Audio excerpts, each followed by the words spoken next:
যদি কোনো ব্যক্তির শরীরে এই চারটি চিহ্ন ফুটে ওঠে তবে সেই ব্যক্তি সরাসরি জান্নাতি। মূলত জান্নাতি ব্যক্তিদের শরীরে দুনিয়াবী জীবনেই এই চারটি চিহ্ন ফুটে ওঠে। তাই যদি এই চারটি চিহ্ন আপনার বা আপনার কোনো পরিচিত জনের শরীরে আপনি দেখতে পান তাহলে বুঝে নিবেন মৃত্যুর পরবর্তী জীবনে তার জন্য আছে অঢেল সুখ ও শান্তি, তার জন্য অপেক্ষারত আছে চিরস্থায়ী জান্নাত। কারো শরীরে এই চারটি চিহ্ন ফুটে উঠলে জাহান্নামের আগুন কখনোই তার শরীরকে স্পর্শ করতে পারবে না। তাই এই চারটি চিহ্ন সম্পর্কে জানতে হলে দেখতে হবে আমাদের পুরো ভিডিওটি। তাই ভিডিওটি না টেনে শেষ পর্যন্ত দেখতে থাকুন।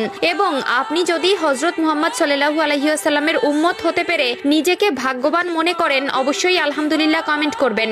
আজকে আমার প্রিয় নবীর ভালোবাসার মানুষগুলোকে দেখতে চাই। প্রিয় দর্শক, অবশ্যই ভিডিওটি শেয়ার করতে ভুলবেন না। আপনার একটি শেয়ারে হয়তো অনেক মানুষ পাপ কাজ থেকে নিজেকে হেফাজত করতে পারবে। প্রিয় নবী বলেছেন, যে ব্যক্তি আমার হাদিস শুনে অন্যকে শেয়ার করলো তার জন্য কিয়ামতের দিন আমার সুপারিশ ওয়াজিব হয়ে যাবে। তো চলুন বেশি কথা না বলে শুরু করি আজকের ভিডিও। পৃথিবীতে কিছু সংঘটিত হওয়ার আগে যেমন আমরা কোনো লক্ষণ দেখতে পাই, তেমনি ভাবে কোনো ভালো কিছু হওয়ার আগে ভালো লক্ষণ দেখা যায়। তাই জান্নাতি ব্যক্তিদের মৃত্যুর আগে শরীরে চারটি চিহ্ন বা লক্ষণ ফুটে উঠবে, যা দেখলে বুঝতে হবে ব্যক্তিটি জান্নাতি। জান্নাতি ব্যক্তির প্রথম যে চিহ্নটি প্রকাশ পায় তা হলো ব্যক্তি মৃত্যুর আগে আল্লাহ তাআলার নাম নিয়ে মৃত্যুবরণ করে এবং মৃত্যুর সময় কালিমায়ে শাহাদাত পাঠ করে। মৃত্যুর আগে কালেমা পাঠ করা এটি জান্নাতে যাওয়ার সব থেকে বড় নিদর্শন।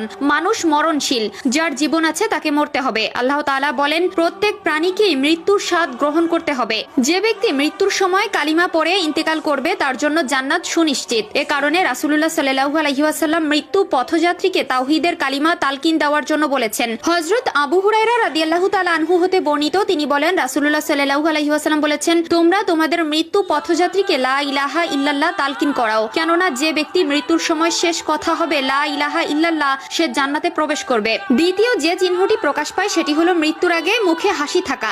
জান্নাতি ব্যক্তির মৃত্যু সহজ, যার ফলে মৃত্যুর আগে জান্নাতি ব্যক্তির মুখমণ্ডলে প্রশান্তি ও উজ্জ্বলতা দেখা যায়। এটি তার আল্লাহর সন্তুষ্টি অর্জনের প্রতীক। আল্লাহ তাআলা কোরআনের মধ্যে বলেছেন, যারা ঈমান এনেছে এবং সৎ কাজ করেছে তাদের জন্য রয়েছে জান্নাতের সুসংবাদ। তৃতীয় যে চিহ্নটি দেখা যায় সেটি হলো জান্নাতি ব্যক্তির মৃত্যুর আগে দুনিয়ার সম্পদ ও পরিবার পরিজনের প্রতি অতিরিক্ত অনাসক্ত হয়ে পড়ে। সে বুঝতে পারে যে এই জগৎ ক্ষণস্থায়ী এবং আসল জীবন আখিরাতে। এছাড়াও মৃত্যুর আগে যদি কেউ তার সকল ঋণ শোধ করতে পারে, অর্থাৎ কোনো ঋণের বোঝা ছাড়াই মৃত্যুবরণ করে, তাহলে বুঝে নিবেন সেই ব্যক্তিটি জান্নাতি। কেননা ঋণের বোঝা নিয়ে কেউ কখনো জান্নাতে যেতে পারে না। মৃত্যুর আগে এই লক্ষণ জান্নাতি ব্যক্তির বৈশিষ্ট্য এবং ঈমানদার জীবনের প্রতীক। চতুর্থ চিহ্নটি হলো জান্নাতি ব্যক্তি মৃত্যুর আগে সৎ কাজ ও আল্লাহর ইবাদতে আরো বেশি মনোযোগী হয়ে ওঠে। সে দুনিয়ার মায়া ত্যাগ করে আখিরাতের জন্য প্রস্তুতি নিতে থাকে। তার অন্তরে পাপের প্রতি ঘৃণা তৈরি হয় এবং